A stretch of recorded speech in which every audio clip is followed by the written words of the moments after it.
École normale supérieure, savoir en multimédia. Nous recevons donc Sophie Guérard de la Tour, qui est maître de conférence à Paris 1 et qui y enseigne la philosophie politique.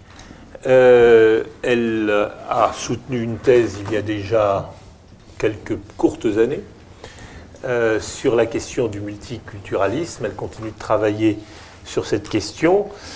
Sa thèse a été publiée aux presses de Toulouse Le Mirail sous le titre « Vers la République des différences » en 2009.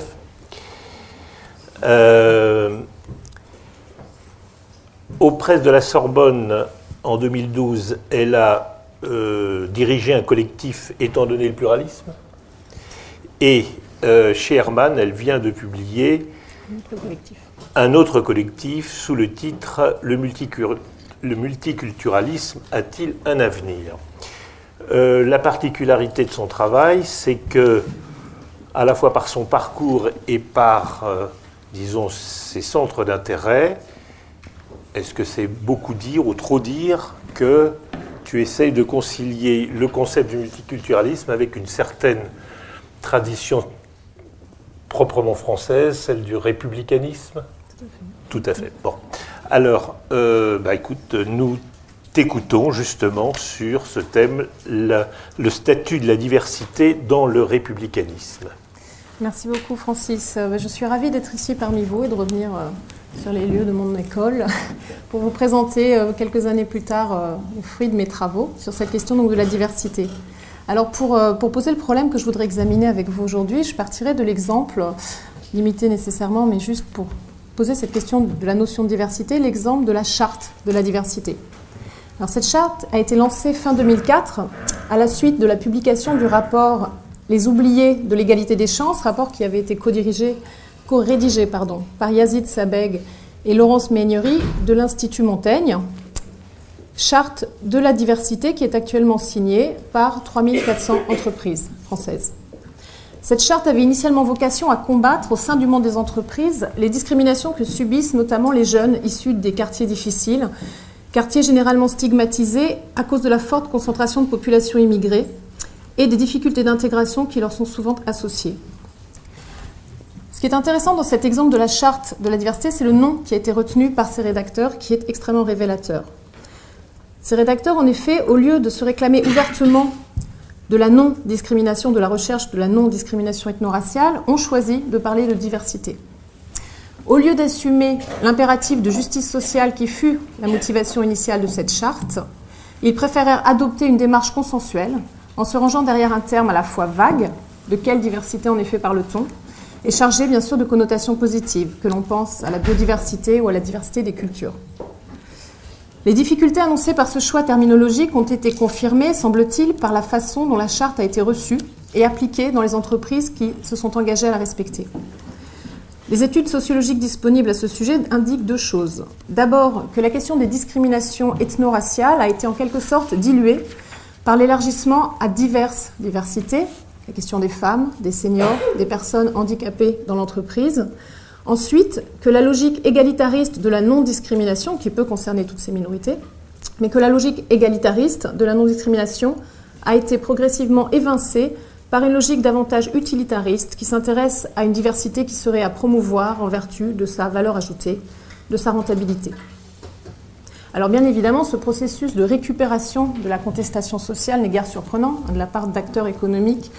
Ce qu'il est plus, c'est l'attitude des pouvoirs publics français qui reste relativement discret, voire hostile en la matière, et qui laisse justement ce type d'initiative à des acteurs privés qui n'ont pas vocation, en premier chef, à promouvoir la justice sociale et dont l'intérêt serait plutôt de neutraliser la dynamique égalitariste de ce type de contestation sociale. Voilà, donc ce cas me semble intéressant comme point de départ pour souligner un écart grandissant à l'heure actuelle entre un usage dans les discours publics de la diversité qui est vraiment en inflation, au point d'y occuper une présence obsessionnelle. On trouve vraiment cette question de la diversité partout, mais une diversité qui est complètement dépolitisée. Et face à cela, une relative abstention, comme je disais, même hostilité des pouvoirs publics en la matière, des pouvoirs publics républicains français, qui sont toujours aussi mal à l'aise quand il s'agit de reconnaître, d'accorder une place publique à cette question des minorités, notamment minorités ethniques ou raciales. Alors, il s'agit pour moi d'interroger ce silence et d'essayer d'éviter ce mouvement de dépolitisation de la question de la diversité, de la repolitiser en interrogeant l'attitude des républicains à cet égard. Alors, très rapidement, pourquoi est-ce que les républicains restent mal à l'aise vis-à-vis de cette question des minorités, notamment des minorités ethno-raciales? On sait bien, si on se réfère à la Constitution, que la République française se déclare une et indivisible, que les citoyens français sont égaux, je cite, sans distinction de race, d'origine ou de sexe. Comme le rappelle la sociologue Dominique Schnapper, spécialiste de la question de la nation, pour former une communauté de citoyens, il est indispensable que les individus concrets sachent faire abstraction de leurs particularismes identitaires et qu'ils sachent, qu'ils apprennent à se projeter dans un espace commun où ils se traitent comme des égaux en dépit de leurs différences. A l'inverse, tout mouvement qui tend à politiser une identité collective risque de détruire ce sens communautaire. Ce risque semble d'autant plus aigu lorsque l'identité en question n'est pas une identité qui traverse l'ensemble du corps civique, comme dans le cas de la différence de genre entre hommes et femmes, mais lorsque cette identité renvoie à un groupe culturel déterminé, ce qu'on appellerait donc une communauté ethnique caractérisée par des traits culturels communs, comme une origine nationale ou géographique commune, une certaine une langue, une certaine culture religieuse, un ensemble de coutumes. La crainte des républicains, dans ce cas, n'est pas seulement que les mobilisations minoritaires consacrent le sacrifice de l'intérêt général et le règne des intérêts sectoriels, ceux des femmes, des personnes handicapées, des homosexuels. Dans le cas des minorités ethno-raciales, la crainte porte aussi sur les conditions mêmes du lien civique. Reconnaître publiquement ce type de minorité menace de faire exploser, de balkaniser la communauté des citoyens en encourageant des loyautés ethniques à l'égard des pays, des régions d'origine, au détriment de l'attachement qu'il conviendrait de mobiliser à l'égard de la nation civique.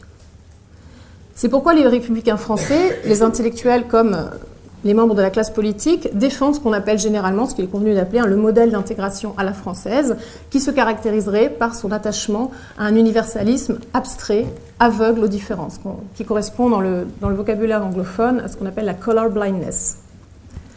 Alors toutefois, on assiste depuis quelques années, début des années 2000, même plutôt fin des années 2000, à l'émergence au sein des théoriciens qui discutent le républicanisme français, à un courant davantage libéral, qui est de plus en plus critique à l'égard des effets négatifs de cet universalisme abstrait, des effets négatifs sur les minorités. C'est le cas notamment des travaux de Jean-Fabien Spies, notamment dans le texte « Le moment républicain en France », ou ceux de Cécile Laborde, Critical Republicanism, qui porte sur une analyse très serrée de la controverse du foulard islamique en France et qui a été traduit en français sous le titre « République français, encore un effort pour être républicain ».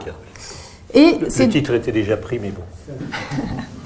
Repris à dessein. Et voilà, c'est dans le siège de ces travaux que je situe aussi mes propres travaux. Alors le point commun de ces formes critiques de républicanisme, c'est de tenter d'adapter ce que Laborde appelle, et je garderai cette expression, le républicanisme classique, celui qui renvoie à ce modèle d'intégration à la française que j'ai résumé à grands traits à l'instant, d'adapter ce républicanisme classique au pluralisme actuel de la société française contemporaine, qu'il soit ethnique, religieux, moral, etc. Et cette adaptation, le républicanisme critique prétend le faire en réinvestissant la philosophie politique de Philippe Petit, le néo-républicanisme de Philippe Petit, qui est centré sur cette définition de la liberté comme non-domination. Alors pour l'instant, je ne rentrerai pas dans les détails de cette question de la non-domination, puisque je préférais le faire dans le déroulé de l'exposé, dans les moments précis où j'analyserai les arguments que je souhaite exposer. Alors, dans cette communication, je tâcherai de montrer en quoi ce type d'approche, qui est à la fois républicaine et critique, permet de réhabiliter, au sein de la tradition du républicanisme, les questions relatives à la diversité. J'essaierai de voir comment une attention aux identités concrètes peut être réintégrée dans un idéal politique qui prétend organiser la communauté civique sur leur dépassement. Comment réintégrer ces choses-là tout en prétendant les dépasser? Et je m'appuierai plus particulièrement sur l'analyse de Cécile Laborde. Alors je m'excuse auprès de Francis qui me rappelait qu'il fallait éviter de citer des auteurs. Donc j'essaierai autant que possible de ne pas considérer on a tous les droits. Que les arguments de Cécile Laborde sont connus. J'essaierai autant que possible de les mettre à votre disposition. Alors, ce qui est intéressant, je me penche plus particulièrement sur la position de Laborde dans la mesure où je voudrais à partir d'elle examiner la difficulté suivante. Cet auteur prétend en effet corriger les défauts du républicanisme classique en prenant acte des critiques adressées par les théoriciens du multiculturalisme à l'universalisme abstrait. Pourtant, elle ne suit qu'à moitié la voie qu'ouvrent ces théoriciens. Elle ne réintègre en effet une forme de considération politique pour la diversité que de façon provisoire, pour des raisons strictement instrumentales, afin de déconstruire les normes culturelles qui perpétuent des relations de domination entre les citoyens. Comme on le verra, si à ses yeux la colorblindness n'est pas le bon moyen politique à mettre en œuvre pour résoudre les difficultés des minoritaires, elle reste malgré tout la seule fin politique légitime. Alors je voudrais pour ma part souligner les limites de cette position, car je lui reproche de neutraliser la charge réformatrice du républicanisme critique, d'abord parce qu'elle arrime à nouveau l'idéal républicain à l'illusion d'une sphère publique capable de transcender les particularismes identitaires, illusion qu'à mon avis la critique multiculturaliste a contribué à démystifier. Ensuite, parce que la position de Laborde néglige le rapport intéressant que le néo-républicanisme de Philippe Petit avait justement tissé entre la question de la non-domination et les enjeux d'identification collective. Des rapports tout à fait intéressants pour proposer une forme vraiment multiculturelle de patriotisme. Donc c'est sur ce dernier point que je terminerai. Je commencerai par un premier moment, donc, où je reviens sur la manière dont Laborde accepte les critiques des multiculturalismes tout en les critiquant, c'est-à-dire les accepte à moitié. Contrairement aux républicains classiques, cette philosophe prend au sérieux les objections adressées par les théoriciens du multiculturalisme à l'idéal républicain. Elle admet avec eux que les questions d'identité culturelle, et par culturelle ici j'entends bien ethno-culturelle, qui renvoie une origine ethnique, donc elle admet avec eux que ces questions d'identité culturelle ne sont pas simplement des affaires privées, que la sphère publique peut et doit négliger afin de reposer sur des bases exclusivement politiques. Suivant sur ce point le philosophe canadien spécialiste du multiculturalisme Will Kymlicka, elle reconnaît que les identités ethnoculturelles ne se privatisent pas à la manière des croyances religieuses, car en effet, si un État peut rester neutre d'un point de vue confessionnel, il ne saurait l'être d'un point de vue culturel. Alors, il suffit pour s'en convaincre d'observer le caractère culturellement biaisé des symboles nationaux, comme les drapeaux. On peut penser aux drapeaux américains qui ne portent aucune trace des indigènes, des peuples autochtones qui ont été colonisés par les premiers colons britanniques. Les hymnes nationaux, God Save the Queen pour les Britanniques, qui traduit l'héritage anglican. Les jours fériés à caractère religieux, bien évidemment, la moitié en France étant d'origine catholique. Quand bien même on corrigerait ces biais, en changeant les jours fériés, en changeant l'hymne national, en modifiant le drapeau, en essayant de les rendre le plus inclusif possible, il resterait toujours le problème de la langue, ou des langues officielles. Comme le souligne Kymlicka, un État peut décider d'interdire les serments religieux dans les tribunaux, dans les assemblées politiques, mais il ne peut pas ne pas décider quelle langue sera parlée dans ces administrations. Dans quelle langue on peut avoir droit à la justice, dans quelle langue on est éduqué à l'école. Donc il restera toujours cette question de la langue officielle qui montre qu'il y a toujours une texture culturelle dans l'identité civique. Sur ce point, les théoriciens du multiculturalisme s'appuient notamment sur tout l'apport des théories du processus de construction nationale, théories britanniques pour l'essentiel, mais qui ont eu aussi leurs disciples en France, et qui ont montré comment les démocraties modernes se sont mises en place au travers d'un processus d'assimilation nationale, assimilation culturelle, qui est passée par une assimilation linguistique, assimilation éducative, au cours de laquelle une certaine représentation du passé, du territoire ou de la production littéraire a été officialisée et a contribué à établir les cadres d'une mémoire collective et à conforter le sentiment de l'appartenance nationale. Dans le cas de l'identité ethnoculturelle, ce type d'étude confirme ce que la philosophe américaine Iris Marion Young avait établi de manière plus large à l'égard de ce qu'elle appelle la citoyenneté indifférenciée. Dans un article à propos de cette question de la citoyenneté indifférenciée qui est devenu fondateur pour les théories du multiculturalisme, Young montre que l'idéal républicain d'une sphère publique qui transcende les particularismes de chacun au nom de l'intérêt général a fonctionné dans la réalité comme une exigence d'homogénéisation, de mise en conformité des citoyens autour de certaines normes culturelles devenues dominantes. Ainsi, le principe universaliste de l'égalité s'est paradoxalement traduit par des effets massifs de normalisation culturelle et d'exclusion politique. Exclusion des femmes, jugées trop émotives ou trop attachées aux questions domestiques par les premiers républicains, pour pouvoir discuter sérieusement des affaires publiques. exclusion des peuples colonisés jugés trop primitifs, insuffisamment civilisés pour accéder immédiatement à la citoyenneté. Alors évidemment, bien que ces exclusions formelles n'aient plus cours aujourd'hui, les normes culturelles qui les ont justifiées initialement continuent de peser lourdement sur la vie sociale et politique et continuent de générer des processus inégalitaires qui constituent manifestement des citoyens de seconde classe. Pour illustrer ce processus de normalisation culturelle, exclusion politique dans le cas des minorités issues de l'immigration en France, on peut se reporter avec profit aux analyses historiques de Gérard Noiriel, qui a mis en évidence ce qu'il appelle le non-lieu de mémoire, dont les personnes issues de l'immigration sont en quelque sorte victimes dans la société française contemporaine. En effet, bien que les immigrés aient massivement contribué depuis la moitié du XIXe siècle à la formation et à la prospérité de la France contemporaine, ils restent les grands oubliés de l'imaginaire national. Alors, on ne peut bien évidemment pas résumer dans le cadre de cette communication l'ensemble des paramètres de ce non-lieu de mémoire, de cet oubli, cette amnésie collective, mais je pointerai juste une part de responsabilité que Noiriel attribue à l'historiographie et à la géographie républicaine lorsqu'il analyse les travaux de Renan, Vidal de Lablache ou de Braudel et dont il montre qu'ils ont participé à l'élaboration de cette norme culturelle qu'on pourrait appeler la francité, fondée dans le cas de Renan sur l'héritage d'un passé glorieux qu'il faudrait reprendre à son compte, fondée chez le géographe Vidal de Lablache sur les thèmes de l'enracinement, de la puissance assimilatrice de la terre française, ou encore chez Fernand Braudel, fondée sur cette approche méthodologique qui privilégie le temps long sur le temps court. Autant de thèses qui ont durablement fixé l'image de l'immigré comme étant un élément étranger à la nation française, appelé à se fondre dans des cadres culturels ancestraux, fixés bien avant son arrivée, d'où son incapacité à les modifier en profondeur. Aujourd'hui, on observe encore la prévalence de cette norme de francité, sa naturalisation, dans l'évidence avec laquelle on renvoie chroniquement certains Français à leur origine immigrée pour les opposer symboliquement aux Français dits de souche, une opposition qui n'est que la version popularisée et banalisée de celle que le nationaliste Maurice Barrès établissait entre le pays légal et le pays réel, entre les Français de papier et les vrais Français.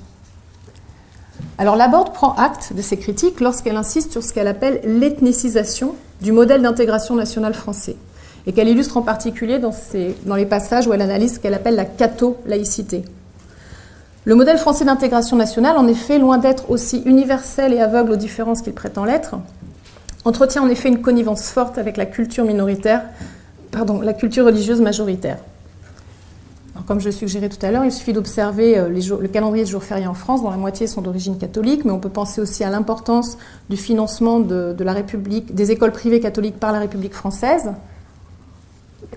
et bien évidemment le statut de l'Alsace-Moselle, pour voir à quel point les républicains classiques adoptent en la matière la logique du deux poids, deux mesures, puisqu'ils vont juger tout à fait raisonnables certains accommodements avec le principe de la laïcité au nom de l'héritage culturel français, accommodements qu'ils jugeront déraisonnables lorsqu'ils sont demandés par les minoritaires au nom de leurs différences religieuses. Alors toutefois, même si Laborde semble aller dans le sens des critiques par les multiculturalistes, elle distingue nettement le républicanisme critique qu'elle prétend fonder de ce courant qu'est le multiculturalisme. Et à ce titre, sa position se rapproche de certains théoriciens actuels de l'antiracisme qui, comme Charles Mills, l'auteur de Le contrat racial, The Racial Contract, rejettent très fortement les politiques multiculturelles. Et on en trouve une position à l'heure actuelle défendue dans les travaux de Magali Besson. Antiracisme et multiculturalisme se présentent en effet comme deux modalités distinctes de prise en charge politique de la diversité. Dans le premier cas, la diversité, dans le cas de l'antiracisme, est constituée par l'ensemble des modèles culturels qui construisent la différence et qui justifient la domination des races jugées supérieures sur celles jugées inférieures. Bien que cette supériorité ne puisse plus se réclamer aujourd'hui de la science, depuis que les thèses racistes ont été réfutées par les progrès de la biologie et de la génétique, elle continue d'opérer en tant que construction sociale qui inspire les stéréotypes, clichés et comportements racistes. L'objectif essentiel des politiques antiracistes est donc de déconstruire les représentations collectives qui motivent ce type de représentation et de comportement. De l'autre côté, les politiques multiculturelles ne réduisent pas les identités culturelles à des processus de racialisation ou d'ethnicisation. La déconstruction des préjugés racistes ou ethnocentriques n'est qu'une des dimensions de la citoyenneté multiculturelle ou politique de la différence. Même si les arguments invoqués diffèrent d'une théorie à l'autre, puisqu'il y a beaucoup de théories distinctes du multiculturalisme, toutes reconnaissent un certain élément de positivité dans la différence culturelle qui les conduit à aller au-delà de la seule logique de la non-discrimination. Dans les multiculturalismes, il ne s'agit pas seulement de traiter les citoyens également en dépit de leurs différences, mais aussi en vertu de leurs différences. Or, l'ouverture du républicanisme critique de Cécile Laborde à la diversité ne va pas aussi loin. Comme je le disais, elle adopte à ce propos la même attitude que les théoriciens de l'antiracisme à l'égard des politiques multiculturelles. Et je voudrais rappeler les objections qu'elle avance pour justifier cette opposition multiculturalisme. Comme eux, elle considère que les politiques multiculturelles posent problème à deux titres. D'abord parce qu'elles formulent un mauvais diagnostic, et ensuite parce qu'elles proposent des remèdes inappropriés aux problèmes soulevés par la diversité ethno-raciale. La première difficulté, celle qui relève du diagnostic, provient du fait que les théories du multiculturalisme se trompent en faisant une lecture culturelle de problèmes qui sont avant tout d'ordre socio-économique. Pour Laborde, c'est typiquement le cas des populations issues de l'immigration en France.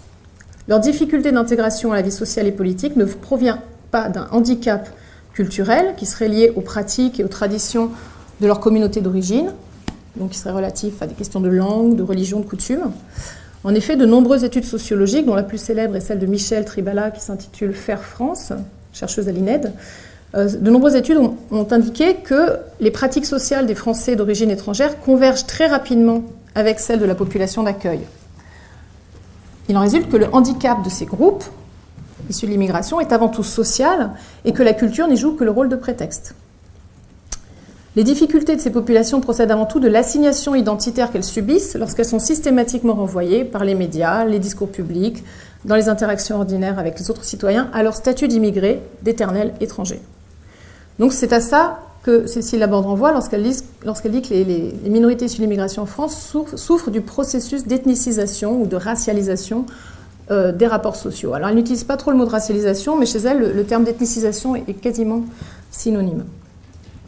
La priorité politique, si on accepte cette lecture des choses, consiste donc à rétablir le bon diagnostic en désethnicisant le diagnostic, c'est-à-dire en montrant que la différence ethnique ou culturelle n'est pas la cause des problèmes d'intégration, mais plutôt leurs conséquences. Elle est le type, cette différence culturelle, de construction sociale dont la fonction est précisément de justifier la relégation sociale d'un groupe, construction qu'il convient de déconstruire. Or, invoquer la culture là où les problèmes sont avant tout sociaux, comme le font les théoriciens du multiculturalisme, sème la confusion aux yeux de Laborde et détourne l'attention des véritables causes des inégalités sociales. L'imprécision de ce concept de culture n'a pas seulement un effet de diversion, elle tend aussi à aggraver l'ethnicisation des rapports sociaux qui est la cause du problème. À bien des égards, en effet, le terme de culture ou d'identité culturelle tel qu'il est utilisé dans les discours publics n'est que le substitut euphémisé de la race. Alors que la race est devenue un mot tabou en France, la culture est un terme à la charge éminemment positive qui évoque les bienfaits de la civilisation et de la créativité humaine. Elle offre ainsi un moyen commode de perpétuer des discours et des clichés racistes ou ethnocentriques dans un registre démocratiquement acceptable. La seconde difficulté découle de la première. Pour Laborde, en effet, si la culture n'est pas le problème, elle n'est pas non plus la solution. Les politiques multiculturelles sont fatalement contre-productives à partir du moment où elles tentent à essentialiser les identités culturelles. En accordant aux minorités un statut public, que ce soit par l'octroi de droits collectifs ou de mesures de représentation politique spécifiques, ce type de politique conforte le préjugé selon lequel des groupes culturels clairement définis existent et selon lequel il est possible d'établir publiquement les critères qui séparent les membres des non-membres de ces groupes. Or, ce présupposé semble être à l'évidence invalidé par le caractère dynamique, pluriel, fluide des identités culturelles, qui rend le tracé de cette frontière entre membres et non-membres éminemment problématique. L'institutionnalisation de la différence culturelle pose ainsi doublement problème. D'abord du côté des minorités parce qu'elles fonctionnent comme une camisole de force culturelle, selon l'expression de la philosophe britannique Anne Phillips, une camisole de force qui impose à leurs membres un régime d'authenticité auquel ils sont sommés de se soumettre s'ils veulent accéder à certains droits ou autres avantages. Ensuite, du côté de la majorité, le problème est que ce type de politique conforte la majorité dans sa tendance à enfermer les minorités dans des stéréotypes culturels. Dès lors, comme les partisans de l'antiracisme, Laborde en conclut que le multiculturalisme n'est pas la solution à adopter pour corriger les défauts de l'universalisme abstrait. Elle renvoie ainsi les politiques multiculturelles et le républicanisme classique dos à dos, considérant qu'ils commettent des erreurs symétriques. Tandis que les premières proposent de reconnaître publiquement des différences que le second choisit de ne pas voir pour éviter le communautarisme des minorités, l'un et l'autre partagent le présupposé selon lequel des communautés culturelles identifiables existent. L'un et l'autre adoptent donc une vision ethnicisée des rapports sociaux qui surdétermine, surévalue le rôle joué par la culture d'origine dans la vie des individus. C'est pourquoi Laborde choisit d'adopter une perspective résolument critique et déconstructiviste sur la diversité ethnoculturelle, en affirmant que la seule voie légitime à suivre pour intégrer équitablement les membres des minorités dans la communauté civique consiste, je la cite, en une stratégie radicale de désethnicisation de la République, qui envisage la politique davantage comme une façon de résister à l'identification particulariste que de la reconnaître. Fin de citation. Alors, j'en viens au second moment où je vais préciser comment Laborde entend justement désethniciser les rapports sociaux. D'après Laborde, cette stratégie de désethnicisation, c'est absolument imprononçable, repose sur la suppression, je la cite, la suppression des obstacles institutionnels, culturels et sociaux à l'intégration équitable des minorités.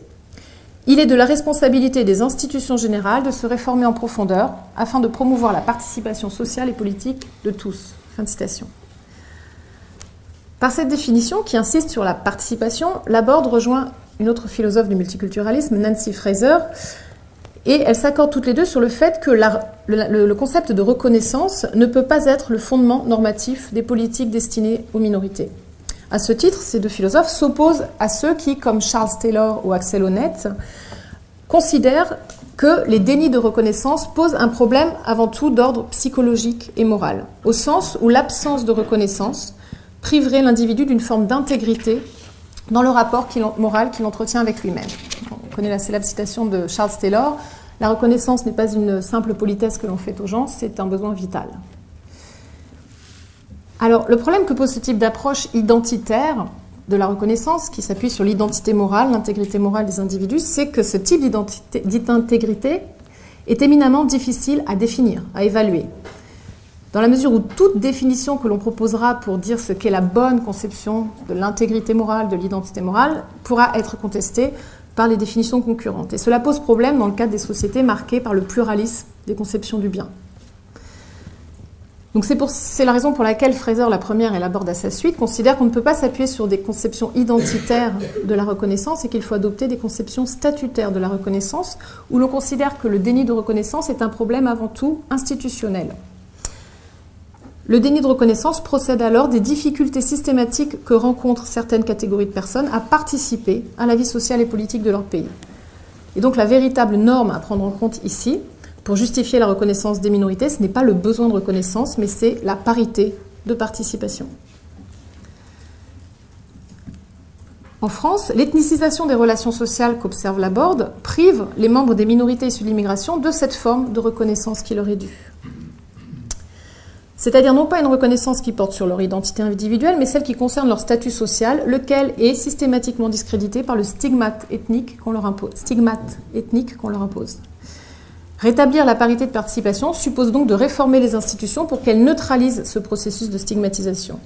Alors à ce propos, Laborde envisage, elle est à la frontière de la philosophie politique et de la science politique, donc une série de réformes très variées qui vont d'actions très spécifiques comme autoriser le port du foulard islamique dans les écoles publiques françaises, à des actions plus largement centrées sur ciblées sur l'accès à l'emploi et au logement, des politiques volontaristes de lutte contre les discriminations, ou alors elle évoque aussi le cas de la refonte générale des discours publics sur l'immigration et des discours publics sur l'identité nationale. Alors je ne peux pas bien sûr rentrer dans le détail de ces différentes réformes, mais un moyen utile pour en dégager la logique consiste encore une fois à se rapporter au concept que propose Nancy Fraser. Pour expliquer comment la parité de participation doit être mise en œuvre, Fraser indique que deux conditions doivent être satisfaites, une condition objective et une condition intersubjective. La condition objective porte sur les conditions matérielles et économiques de la participation sociale et politique. La condition intersubjective porte, elle, sur les modèles culturels à partir desquels les différences entre les citoyens sont perçues et évaluées. Alors, certaines réformes proposées par Laborde s'intègrent dans le cadre de la condition objective, c'est-à-dire qu'elles cherchent à promouvoir la participation à la vie économique.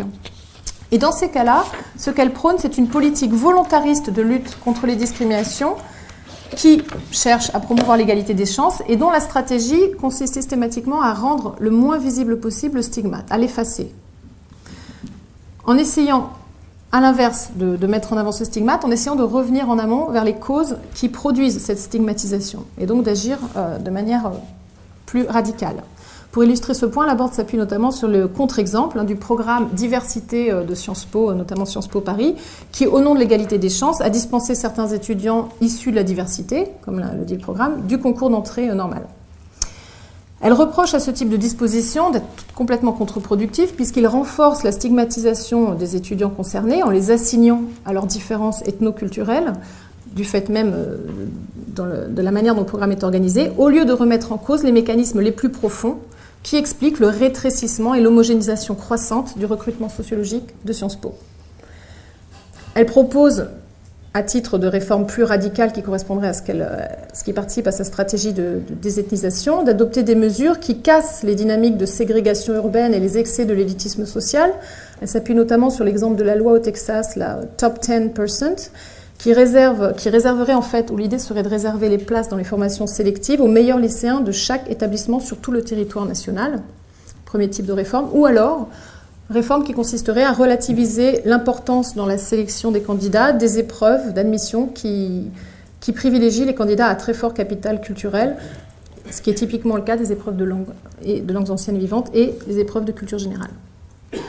Voilà, donc à chaque fois, il s'agit de proposer des réformes structurelles qui agissent sur les causes de la relégation de certaines catégories de personnes, plutôt que de cibler ces catégories de personnes, ce qui tend à renforcer le processus qu'on cherche justement à combattre, le processus d'ethnicisation.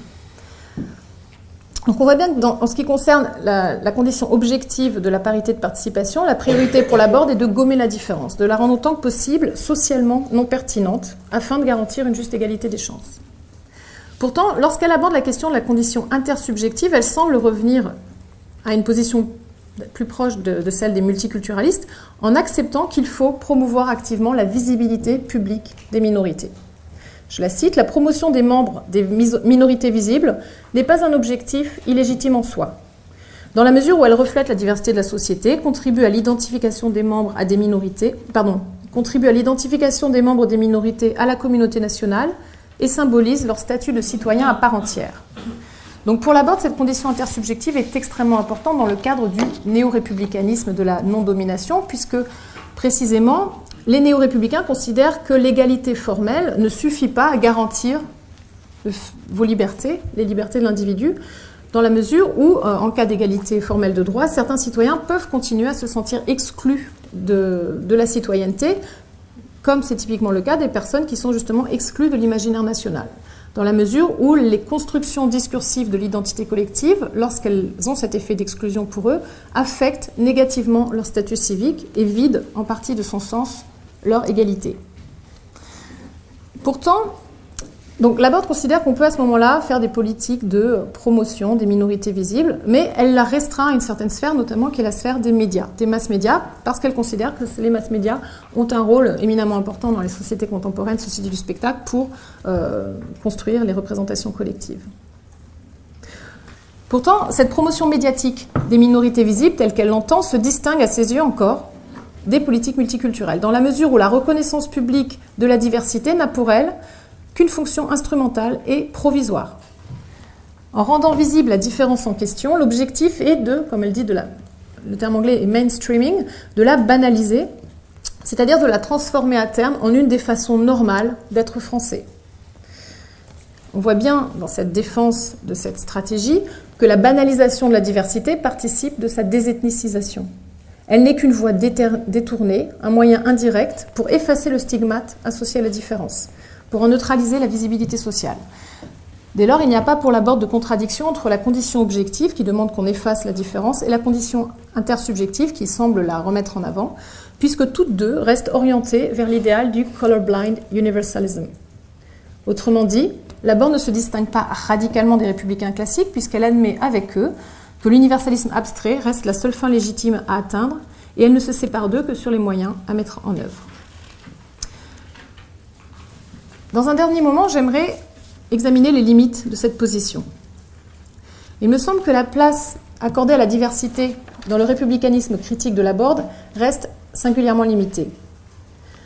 Si cette philosophe écarte provisoirement le modèle de l'universalisme abstrait pour jeter un regard critique sur la façon dont les normes sociales construisent les différences ethnoculturelles, elle y revient, en définitive, n'ayant admis cette diversité dans la sphère publique que pour mieux la déconstruire et, au final, la congédier.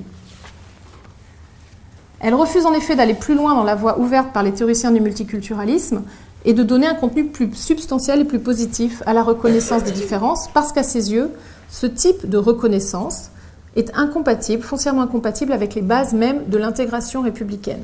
Laquelle exige-t-elle, je la cite, laquelle exige, dit-elle, des sentiments de solidarité transethnique et transculturelle. Alors que, d'après elle, les multiculturalistes considèrent la communauté politique comme un espace de coexistence pacifique entre groupes culturels distincts, c'est comme ça qu'elle qualifie leur position, elle reste attachée, en tant que républicaine, à la valeur de patriotisme qu'elle décrit de la manière suivante. Je la cite à nouveau. « La citoyenneté républicaine exige des citoyens qu'ils s'engagent volontairement dans des pratiques de coopération sociale, notamment dans la redistribution des richesses, qu'ils soient capables de faire des compromis au nom du bien commun et qu'ils soient prêts à défendre les institutions de leur liberté commune. » Fin de citation. On peut toutefois s'étonner d'un tel retour à l'universalisme abstrait motivé par les exigences du patriotisme républicain. Et pour quelle raison ? D'abord, il me semble surprenant de voir une philosophe qui commence par prendre acte des critiques multiculturalistes se détourner finalement de ce qui en constitue l'apport fondamental. Ces critiques ont en effet contribué à montrer combien tout appel à transcender les particularismes au nom de l'intérêt général est profondément suspect. Un tel appel repose sur l'illusion selon laquelle il existerait un point de vue neutre, à partir duquel on pourrait discuter les problèmes politiques, neutre au sens où il resterait indépendant des positions sociales de chacun, et des normes culturelles qui organisent ces positions sociales le long d'une échelle d'estime sociale. Or, la mise en œuvre politique des principes universels qui fondent la citoyenneté moderne implique toujours des biais culturels. Elle n'est jamais culturellement neutre. Et il y a donc quelque chose de suspect à suggérer que la désethnicisation des relations sociales pourrait à terme permettre d'atteindre un point de vue qui reviendrait à cette forme de neutralité. Ensuite, il y a quelque chose de réducteur dans le fait de présenter les théoriciens du multiculturalisme comme des partisans d'une politique qui se fixe comme seul objectif, et la citation est de Laborde, d'assurer la coexistence pacifique des groupes sociaux et culturels. En les présentant de cette manière, Laborde rejoint au bout du compte les critiques, le point de vue critique des républicains classiques qui reprochent au multiculturalisme d'encourager le communautarisme, ou elle rejoint le point de vue de ceux qui accusent les partisans de la diversité de se détourner des vrais problèmes qui sont les inégalités sociales et non pas les problèmes de manque de reconnaissance culturelle. Pourtant, la politique de la reconnaissance, qui est une des versions du multiculturalisme telle que la défend Iris Marion Young, celle que Laborde considère comme la plus radicale des multiculturalistes, donc c'est pour ça que je reviens à Young, la politique de la différence de Young ne tombe sous le coup d'aucune de ces objections. Premièrement, promouvoir la participation politique des minorités ne conduit nullement à encourager les groupes d'intérêt, ce que les républicains appelleraient les factions, puisque comme l'a montré Young, un groupe marginalisé, opprimé, n'a rien à voir avec un groupe d'intérêt. Ce n'est pas un groupe social qu'il faut comprendre sur le modèle associatif, où les membres seraient unis par des intérêts communs, unis sur la base d'une adhésion volontaire. Le groupe opprimé est un groupe où, par définition, l'identité, la différence est imposée de l'expérience par la force des processus de normalisation culturelle. Ce que ces groupes ont à faire valoir politiquement, ce ne sont donc pas des intérêts communs, mais une certaine, selon le terme de Young, une certaine perspective sociale, celle que leur position subalterne dans la société leur donne sur les problèmes politiques, et ce qui n'aboutira pas nécessairement à des convergences d'intérêts. La politique de la différence n'a donc pas vocation à encourager le repli communautaire, elle repose au contraire sur la conviction que les contestations minoritaires restent motivées par un certain esprit civique, public spiritedness dans les termes de Young, par une exigence de justice qui rassemble tous les citoyens. Deuxièmement, faire jouer, comme le suggère Laborde, la diversité contre l'égalité repose encore une fois sur une vision réductrice des politiques multiculturelles, puisque leur enjeu est précisément de montrer que ces aspects sont indissociables et de montrer qu'il y a des facteurs culturels entremêlés qui expliquent, qui conditionnent les inégalités sociales. Donc il semble que Laborde n'ait suivi qu'à moitié la démarche critique des multiculturalistes. Mais que faut-il en conclure ? Que le républicanisme et le multiculturalisme sont deux théories normatives distinctes, que le multiculturalisme ne peut pas être greffé sur le républicanisme sans le dénaturer, parce que le multiculturalisme accorderait trop d'importance à la diversité et que cela fragiliserait nécessairement les bases de l'intégration républicaine, ou bien que le multiculturalisme est soluble dans le républicanisme et qu'il offre à celui-ci l'occasion de refonder sa conception de l'intégration. Alors je penche personnellement pour la seconde réponse, et je considère que pour établir cette compatibilité entre républicanisme et multiculturalisme, il faut prolonger le geste critique de Cécile Laborde et revenir notamment aux prémices théoriques dont elle part, prémices dont à mon sens elle ne tire pas toutes les conséquences. Alors je terminerai sur ce point en revenant donc à Philippe Petit, l'inspirateur de ce néo-républicanisme de la domination, et à la façon dont il articule la question de la non-domination aux enjeux d'identification à des groupes culturels ou autres. Dans la vie sociale, les processus de domination sont souvent repérables, nous dit Petit, par le fait qu'ils forment des classes de vulnérabilité. L'expression est de lui. Une classe de vulnérabilité désigne les membres d'un groupe qui sont susceptibles de subir les interférences arbitraires des autres dans leur vie en vertu d'une caractéristique identitaire commune. Le fait d'être noir, femme, homosexuel. Cette situation de vulnérabilité correspond pour Petit à une privation de liberté, même si ces individus jouissent formellement des mêmes droits que les autres, et même si à titre individuel, ils ne sont pas, voire ils ne sont jamais victimes d'une agression raciste, sexiste ou homophobe. Ce type d'agression, en effet, n'est pas seulement un tort fait à celui qui l'a subi directement, elle constitue aussi une menace qui pèse sur l'ensemble des personnes identifiées comme femmes, noires, homosexuelles, et qui les rend vulnérables à ce type d'agression possible. C'est pourquoi Petit considère que la liberté ne se limite pas à la seule non-interférence d'autrui dans ma sphère d'action, ce qui est d'après lui la base, le cœur conceptuel de la définition libérale de la liberté. Mais la liberté, dans la tradition républicaine, impliquerait, selon Petit, plus, c'est-à-dire la non-domination, à savoir le fait d'être immunisé contre le risque de l'interférence arbitraire. L'égalité formelle ne suffit donc pas, encore faut-il que l'État s'engage résolument dans la défense des groupes concernés pour qu'ils se sentent effectivement protégés.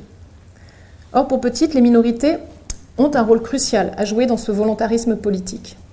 Tout doit être fait institutionnellement à ses yeux pour encourager ce qu'il appelle la démocratie des contestations, c'est-à-dire la participation de ces minorités, afin qu'elles puissent contester les situations de domination qu'elles subissent et qu'elles puissent ainsi sensibiliser les autres citoyens à leurs perspectives sociales. Elles fonctionnent en quelque sorte comme des signaux d'alerte. Il est important à ce titre de ne pas discréditer les mouvements qui cherchent à politiser une identité minoritaire, même si cette identité semblait traditionnellement relever de la sphère privée. On retrouve ici l'idée défendue par Young que je viens d'exposer, selon laquelle la politique de la différence repose sur la réhabilitation de perspectives sociales des groupes opprimés, réhabilitation motivée par un impératif de justice. Dans ce processus de politisation des identités dominées, on observe la transformation d'une solidarité négative, fondée sur l'expérience commune de la vulnérabilité, en une solidarité positive. Deux types de solidarité qui possèdent l'une et l'autre une dimension identitaire. En effet, de même que la domination est, comme on l'a vu, un tort qui touche tous les membres d'une classe de vulnérabilité, en vertu d'une caractéristique identitaire commune, la non-domination est aussi un bien non concurrentiel qui profite à tous, à la manière de l'air qu'on respire. C'est un bien commun, dit Petit, dans la mesure où aucun membre d'un groupe vulnérable, aucune femme, aucun noir et au final aucun membre de la société dans son entier ne peut espérer profiter pleinement de ce bien sans que tous les membres du groupe n'en profitent. Au jeu de la non-domination et de la domination, affirme-t-il, nos destins sont liés, nous nageons ou nous coulons ensemble. Pourtant, même si la solidarité négative et la solidarité positive du groupe opprimé semblent n'être que le symétrique l'une de l'autre, la seconde ajoute une dimension proprement politique à la première. En effet, il y a une différence de nature entre la solidarité qui existe entre ceux qui souffrent d'une même forme d'oppression et celle qui existe entre ceux qui se décident à lui résister. La première est une solidarité par définition exclusive, puisqu'elle est limitée à ceux qui sont directement concernés par l'oppression, soit parce qu'ils possèdent la même identité, soit parce qu'ils partagent un même type d'expérience. La seconde, en revanche, peut inclure ceux qui partagent non pas la même expérience ou la même identité, mais les mêmes buts politiques. Ici, la promotion de la non-domination.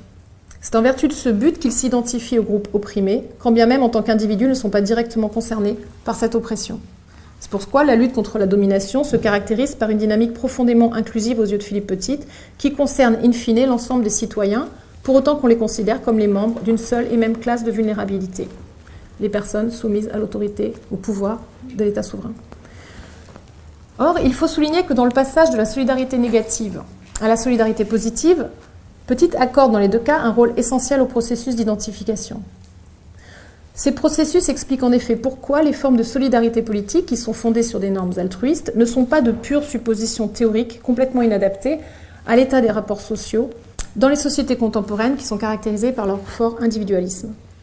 Contre cela, Petit a défendu fortement l'idée que la vision moderne des individus comme agents égocentrés et uniquement motivés par des raisons stratégiques est éminemment réductrice. L'homme moderne, insiste-t-il, n'a pas perdu sa capacité à agir spontanément de façon altruiste, et il en rend compte en rappelant que l'intériorisation de certaines valeurs altruistes est étroitement liée à l'identification au groupe dont les intérêts sont associés à ces valeurs. Or, comme les processus d'identification se font de façon inintentionnelle, progressifs et finissent par paraître aussi naturels, comme le dit Petit, que le fait de respirer, l'agent qui s'engage en faveur d'un groupe auquel il s'identifie n'a pas l'impression de faire violence à ses penchants individualistes ou égoïstes. Dans ce cas, je cite Petit, l'agent laisse son moi personnel de côté et permet à une identité différente, nationale, religieuse, associative ou politique, de prendre sa place. Fin de citation.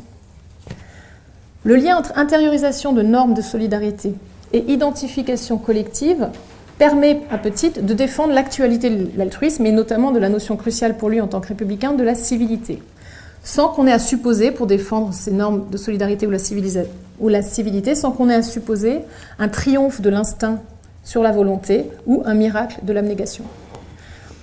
Dans cette analyse, on voit que l'identification à un groupe opprimé facilite l'engagement dans la lutte contre l'oppression que le groupe subit, mais qu'elle explique aussi pourquoi cet engagement n'est pas réservé à ceux qui la subissent. L'identification au groupe opprimé ne se cristallise pas seulement autour de l'expérience commune, mais aussi autour de l'objectif politique qui consiste à contester la domination. Dans la mesure où cet objectif doit être celui de tous les citoyens, les luttes minoritaires contre la domination peuvent converger dans la lutte commune, civique, contre la domination. C'est ce que Petit suggère lui-même à la fin du passage où il analyse les rapports entre intériorisation et identification, quand il rappelle l'importance de la vertu de patriotisme dans la tradition républicaine et le lien précisément que le patriotisme établit entre défense de la liberté commune et identité civique. Alors ces analyses incitent, me semble-t-il, à interpréter à nouveau frais le principe d'une sphère publique que Laborde qualifiait de transculturelle ou transethnique et qu'elle considère comme l'une des bases fondatrices de l'intégration républicaine. Le préfixe trans ici ne doit pas être lu à mon sens verticalement comme un appel à transcender les particularismes pour les raisons que j'ai évoquées, mais plutôt de façon horizontale, comme un mouvement de confrontation critique et de combinaison entre les identités diverses des groupes. Si l'on revient au cas des minorités ethniques, ethnoculturelles, on constate que Laborde elle-même suggère ce type de mouvement lorsqu'elle aborde le problème de l'imaginaire national qui peut exclure symboliquement certains citoyens de la communauté des citoyens et les priver en quelque sorte de leur égalité civique. En préconisant pour éviter cela de pluraliser l'imaginaire national, et d'y parvenir en banalisant la présence des minorités visibles dans les masses médias, elle admet donc elle-même que l'égalité civique a besoin de soubassement culturel et identitaire pour être effective. Cette identité qui est indissociablement politique et culturelle ne peut pas être dépassée, elle peut seulement être pluralisée, hybridée, ouverte à la diversité des origines qui constituent la France contemporaine. À ce titre, les particularismes ne sont pas tant dépassés que composés différemment, réaménagés pour que chacun trouve sa place légitime dans l'imaginaire collectif.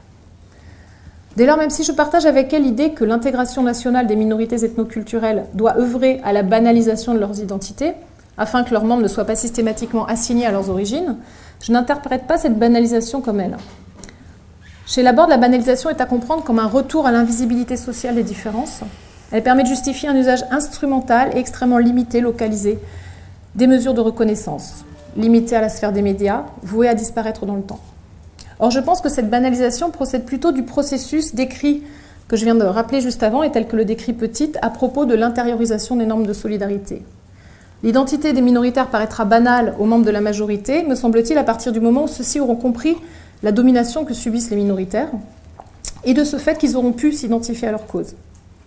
Ou pour le dire autrement, à partir du moment où ils auront saisi que la solidarité des minoritaires ne travaille pas contre la solidarité civique.